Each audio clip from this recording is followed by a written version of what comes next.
আসসালামু আলাইকুম। সবার জন্য রয়েছে দারুণ ব্রেকিং নিউজ। কারণ রেকর্ড পরিমাণ শ্রমিক ভিসা দিবে রোমানিয়া সরকার।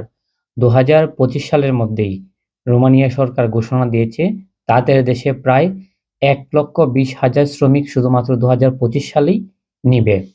সম্মানিত ভিউয়ার্স, আপনারা যারা এতদিন অধীর আগ্রহ হয়ে রোমানিয়া ওয়ার্ক পারমিট ভিসার জন্য বসেছিলেন, অবশেষে আপনাদের স্বপ্ন কিন্তু পূরণ হতে চলেছে। কারণ প্রচুর সংখ্যক শ্রমিক কিন্তু রোমানিয়াতে নিয়োগ দেওয়া হবে। কারণ আমি এর আগেও অনেক ভিডিওতে বলেছি, রোমানিয়াতে প্রচুর পরিমাণ কর্মী সংকট রয়েছে। প্রত্যেকটা কোম্পানিগুলোতেই কর্মী সংকট রয়েছে। তার একমাত্র কারণ হচ্ছে রোমানিয়া আগে সেনজেন ছিল না। রোমানিয়াতে যারাই যেত তারা গেম দিয়ে ইউরোপের সেনজেনভুক্ত দেশগুলোতে চলে যেত। যে কারণে রোমানিয়াতে বরাবরের মতোই শ্রমিক সংকট থেকে যেত। তো সেই ধারাবাহিকতা থেকে রোমানিয়ায় কিন্তু এখন সেনজেনে প্রবেশ করেছে এবং এখন থেকে সেনজেনের সমস্ত সুযোগ সুবিধা আপনারা বুক করতে পারবেন।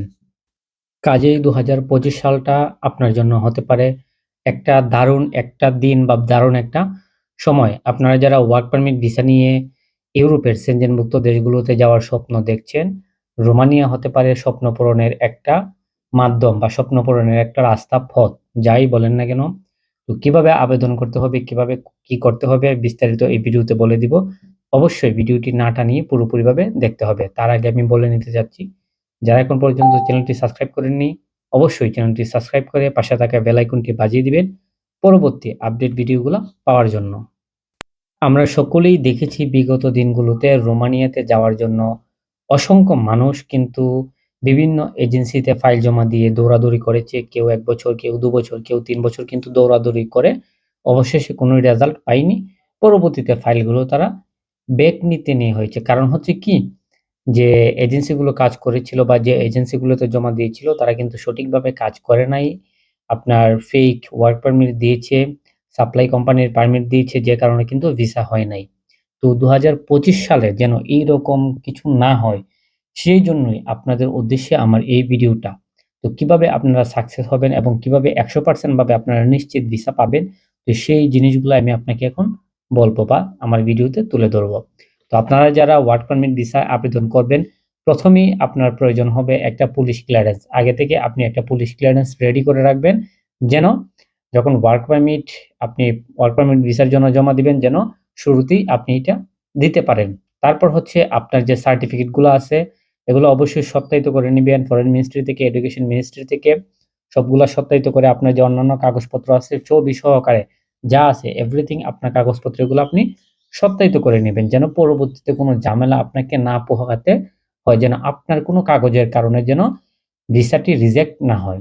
তারপর হচ্ছে আপনার বয়স কিন্তু কমপক্ষে মানে ১৮ বা ২০ প্লাস হতে হবে। ন্যূনতম ২০ হতে হবে, তাহলেই আপনি এপ্লাই করতে পারবেন। যদি ২০ না হয় তাহলে কিন্তু কোনো কাজ হবে না। কারণ ইউরোপের যে শ্রম বাজারটা, আপনার যদি বয়স না হয় তাহলে কিন্তু সেখানে আপনি টিকতে পারবেন না।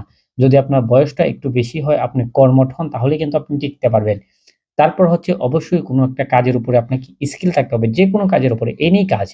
যেকোনো কাজের উপরে, যে আপনার এই কাজের উপরে, ইলেকট্রিক কাজের উপরে, প্লাম্বার কাজের উপরে, যে ভাই আমার একটা কাজের উপরে ড্রাইভিং এর উপরে আমার অভিজ্ঞতা আছে। আমি এইটা জানি। আমার এই ভিসাতে আমি এপ্লাই করব। তাহলে আপনি সাকসেস হতে পারবেন। আর সবচেয়ে বড় যে জিনিসটা সেটা হচ্ছে ধৈর্য। ইউরোপের জন্য জমা দিলে আপনাকে অবশ্যই ধৈর্য ধরতে হবে। যদি আপনি ধৈর্য না ধরতে পারেন, তাহলে আপনি কিন্তু ইউরোপে ওয়ার্ক পারমিট ভিসাতে আপনি সাকসেসফুল হবেন না। আপনি যেই দেশের জন্যই জমা দেন ইউরোপের, আপনাকে ধৈর্য ধরতে হবে। ১ বছর কমপক্ষে, অর্থাৎ ২০২৫ সালটা আপনি যদি রোমানিয়ার ওয়ার্ক পারমিট ভিসার জন্য দিতে পারেন, দিন শেষে আপনি অবশ্যই সাকসেস হবেন। কিন্তু এক জায়গায় আপনি জমা দিলেন, ৩ মাস পরে বললেন যে আমি যাব না, আমাকে ফাইল দিয়ে দেন, ওইটা না সেইটা না, বিভিন্ন জায়গায় আপনি জমা দেন একটার পর একটা, একটার পর একটা, আপনি কিন্তু সাকসেস হবেন না। আগে থেকেই শুরুতেই ভালো একটা এজেন্সি বাছাই করবেন, যারা সবসময় কাজ করে ওয়ার্ক পারমিট ভিসা নিয়ে, যারা ভিসার রেশিও ভালো, এর আগেও লোক পাঠাইছে, যারা কারো সাথে বাটপারি করে নাই, চিটারি করে নাই, ঐরকম এজেন্সিগুলো খুঁজে বের করে, যে এজেন্সিগুলো ভালো সেখানে জমা দিলে অবশ্যই ভিসা হওয়ার চান্স আছে। ওইগুলাতে আপনি জমা দিবেন। আর পুরো ২০২৫ সালটা আপনি রোমানিয়ার জন্য তার কাছে দিয়ে দিবেন যে, "ভাই আমি আপনাকে ১ বছর সময় দিছি। এখন ১ বছরের ভিতরে আপনি কি করবেন না করবেন সেটা আপনি জানেন।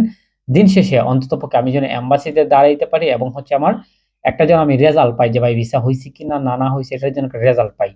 এই জিনিসটা মাথায় রেখে বা ঐরকম কথা বলে আপনি এজেন্সিগুলোতে ফাইল জমা দিবেন। আর অবশ্যই রোমানিয়াতে এখন একটু দীর্ঘ সময় লাগে, সময় সাপেক্ষের ব্যাপার।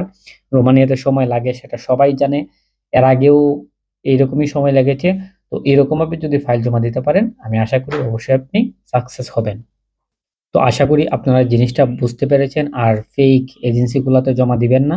তাহলে কিন্তু দিন শেষে আপনি লসের ভাগীদার হবেন। আর অবশ্যই যাচাই বাছাই করে এজেন্সিগুলোতে আপনারা জমা দিবেন। তো এই ছিল রোমানিয়া নিয়ে আমার আজকের ভিডিও। নেক্সট ভিডিওতে আমি বলে দিব যে কিভাবে কি করতে হবে, সময় সাপেক্ষের কারণে বলতে পারি নাই। সবাই ভালো থাকবেন, সুস্থ থাকবেন। আসসালামু আলাইকুম ওয়া রাহমাতুল্লাহি ওয়া বারাকাতুহু।